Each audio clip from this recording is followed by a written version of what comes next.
კაცობრიობის ისტორიაში უდიდესი კორპორაციული შერწყმა შედგა.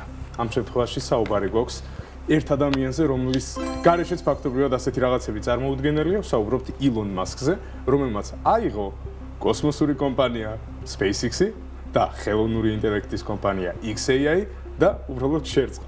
ამ შერწყმამ ტრილიონ 250 მილიარდამდე გაზარდა საერთო კომპანიის შეფასება, რომელიც ჯერაც საჯაროა. ჯერაც არ არის საჯარო. კერძო კომპანია ტრილიონიანი კაპიტალიზაცია. ეგეთი არაფერი არ გვინახავს ალბათ.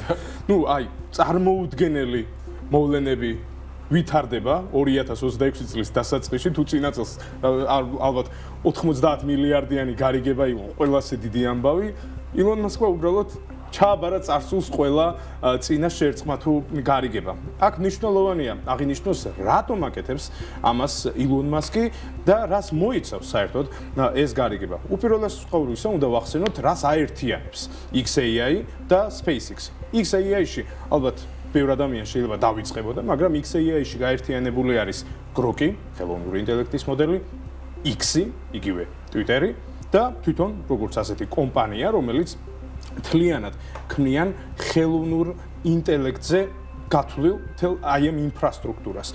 და როცა ხელოვნურ ინტელექტზე ვსაუბრობ და დღეს საკმაოდ ბევრი ვისაუბრეთ ხელოვნურ ინტელექტზე, მას სჭირდება საკმაოდ დიდი განვითარება. და როცა განვითარება, რესურსები, მონაცემების გადამუშავებისთვის ენერგია გჭირდება, რომ ეს მიიღო რაც შეიძლება იაფად და რაც შეიძლება ხელმისაწვდომ ფასად.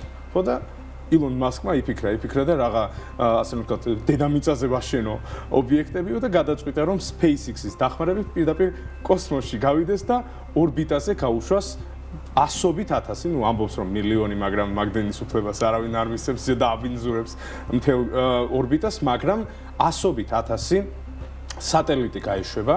ამ შემთხვევაში აქ შემოდის სწორედ SpaceX-ის როლი აი ამ გარიგებისა, რომ SpaceX-ი გაუშვებს ორბიტაზე 100,000 სატელიტს, რომლებიც იქნებიან ფაქტობრივად ერთგვარი მონაცემთა ცენტრები. მათ არ სჭირდებათ გაგრილება და არ დასჭირდებათ, იმიტომ რომ კოსმოსში თუ გაგრილება სჭირდება ადამიანს. არ სჭირდება კოსმოსში. და ადამიანს კი არა, არაფერს არ სჭირდება ისე გაგრილება, აღარ სჭირდება დამატებითი წყაროს მიღება და მეორე, ეს იქნება მუდმივად მზის ენერგიაზე მომუშავე. ანუ ამინდის პროგნოზის გარეშე. არც ხარჯებია გაგრილებაზე, არც ხარჯებია ელექტროენერგიის გამომუშავებაზე.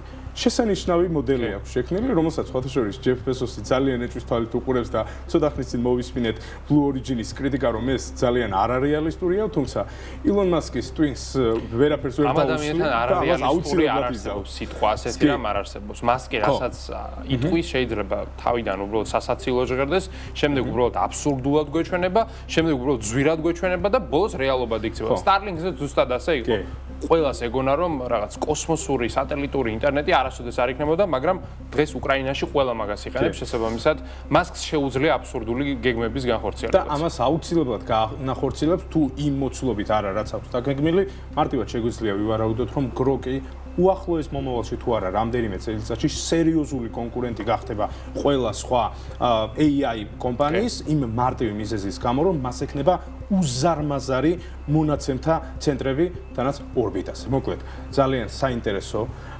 შერწყმა ვიხილეთ და ძალიან მალე ილონ მასკს ალბათ ეს პირველ ტრილიონერადაც აღწევს.